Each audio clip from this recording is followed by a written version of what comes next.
কি চিকেনের একদম একঘেয়েমি রেসিপি খেতে খেতে ক্লান্ত? তাহলে চলুন আজকে একদম লোভনীয় স্বাদের চিকেনের একটা রেসিপি বানিয়ে নেওয়া যাক।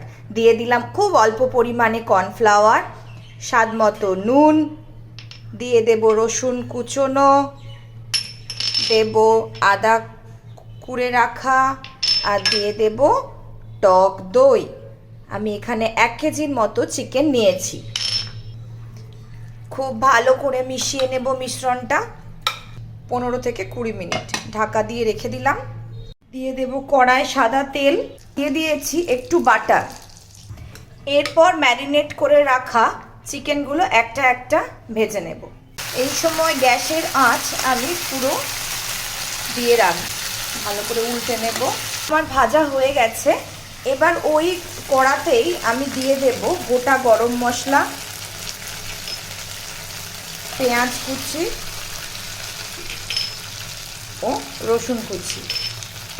খুব ভালো করে একটু ভেজে নেব, হালকা মতো মিশিয়ে দেব।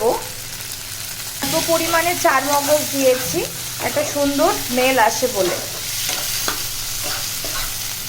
এরপর এটাকে আমি ঠান্ডা করে বেটে নেব। এরপর কড়াই দেব তেল, তেল গরম হয়ে উঠলে দেব জিরে ফোড়ন, অল্প চিনি দিয়ে মশলাটা ঢেলে দেবো ভালো করে। এই পাত্রে আমি চিকেনটা ম্যারিনেট করেছিলাম, সেখানে অল্প পরিমাণ দই ছিল, মানে ম্যারিনেট করা যেটা ছিল সেটাও দিয়ে দিলাম। দিয়ে ভালো করে জিরে গুঁড়ো, এরপর চিকেনটা এর সাথে মিশিয়ে দেব। ভালো করে নেড়ে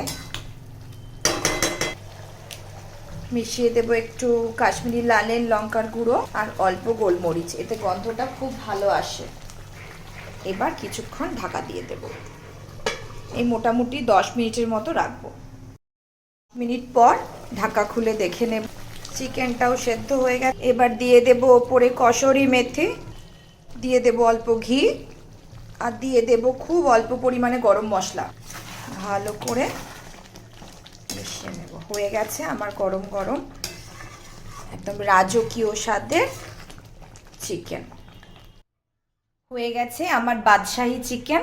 আপনারা চাইলে খুব অনায়াসে এটা বানাতে পারবেন, খুব ইজি এই রেসিপিটি। আর এই রেসিপিটি কেমন লাগলো আমাকে অতি অবশ্যই কমেন্ট করে জানাবেন। ভালো লাগলে আমার চ্যানেলটি লাইক, শেয়ার এবং একটি সাবস্ক্রাইব করে দেবেন। ধন্যবাদ বন্ধুরা।